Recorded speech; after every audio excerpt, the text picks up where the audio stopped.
काशी की एक संकरी गली में पकोड़े का एक छोटा सा स्टॉल था। उस पर बोर्ड लगा था, रामलाल के स्पेशल पकोड़े, स्वाद और सफाई की गारंटी। रामलाल मुस्कुराते हुए ग्राहकों को गर्मा गर्म पकोड़े परोस रहा था।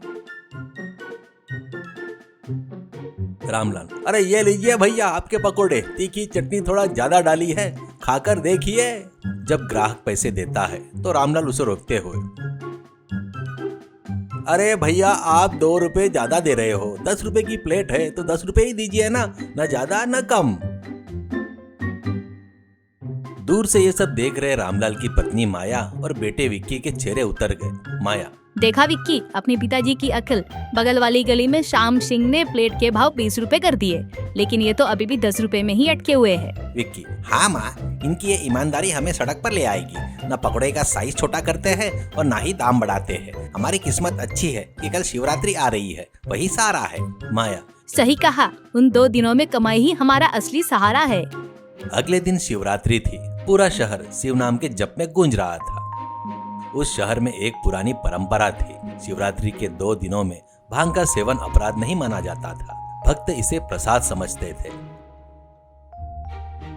रामलाल इन 2 दिनों में खास तौर पर भांग के पकोड़े बनाता था। लोग उसे खाकर मस्ती में झूमते थे। विक्की, पिताजी भीड़ बहुत ज्यादा है, भांग के पकोड़े की प्लेट 50 रुपए रख दे क्या? रामलाल, अरे नहीं विक्की, ये त्योहार के समय का हमारा एक तरह का प्रसाद है, 30 रुपए काफी है बेटा। और सुनो, भांग की पत्तियां कम डालना ताकि लोग ज्यादा सुध-बुध ना खो दे। लोग टूट पड़े। भांग के पकोड़े खाकर लोग झूम रहे थे, नाच रहे थे। कुछ लोग और एक प्लेट दो और एक प्लेट दो करके खुश होकर पैसे लुटा रहे थे।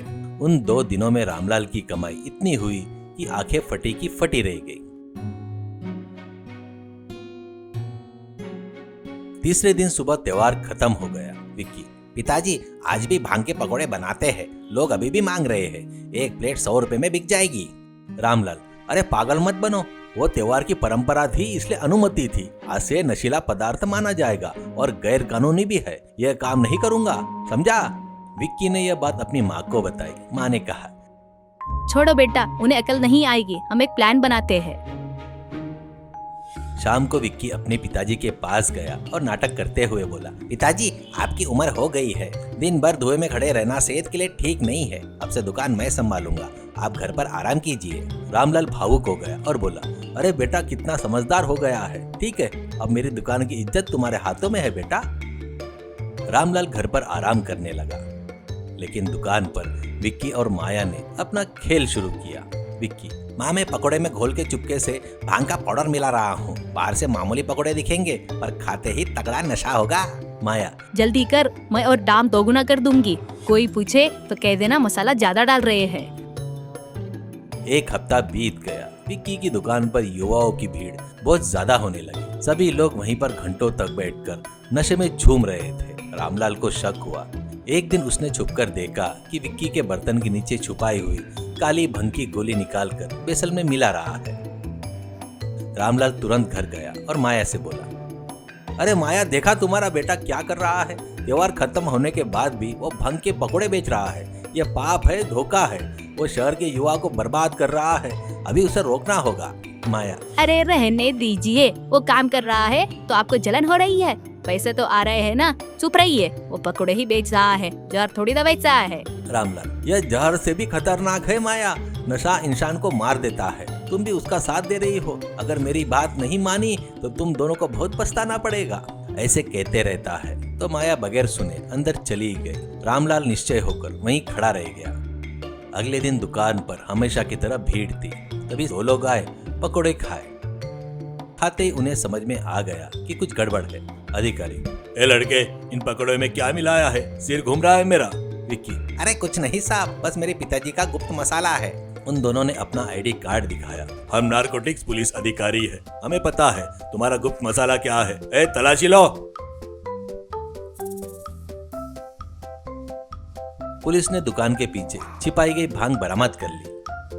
पुलिस विक्की को घसीटते हुए ले जाने लगे तो सभी लोग देख रहे थे। विक्की, माँ पिताजी मुझे बचाइए, मैंने जानबूझकर नहीं किया। इंस्पेक्टर, अरे मुंह बंद कर, जानबूझकर नहीं है क्या? लालच के लिए लोगों की जान से खिलवाड़ कर रहा था क्या? चल थाने, ऐसा कहते हैं। ये बात घर पर पता चल जाती है। माया रोती हुई रामलाल के पैरों पर गिर गई। अरे सुनो जी, कुछ भी करके अपने लड़के विक्की को कुछ भी करके छुड़ा, वो जेल गया तो अपनी इज्जत चली जाएगी, ऐसा कहती है। रामलाल, अरे मैंने पहले ही चेतावनी दी थी माया, गलत रास्ते से कमाया गया 1 रुपया इंसान को बर्बाद किए बिना नहीं छोड़ता।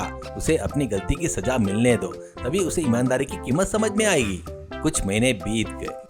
विक्की जेल से छूटकर आया। उसने आते ही पिताजी के पैर छुए। विक्की रोते हुए, पिताजी मुझे माफ कर दीजिए, कम समय में ज्यादा पैसा कमाने के लालच में मुझे भटका दिया था। जेल की जिंदगी ने मुझे बहुत कुछ सिखा दिया। आपकी ईमानदारी कितनी महान है ये मुझे समझ में आ गया। रामलाल, अरे ठीक है बेटा, जो बीत गया सो बीत गया, कम से कम तुम्हारी आंखें तो खुली। अगले दिन से रामलाल और विक्की फिर से दुकान पर खड़े थे। विक्की, भैया पकोड़े तैयार है, एकदम शुद्ध बेसन से बने, कीमत सिर्फ 10 रुपए।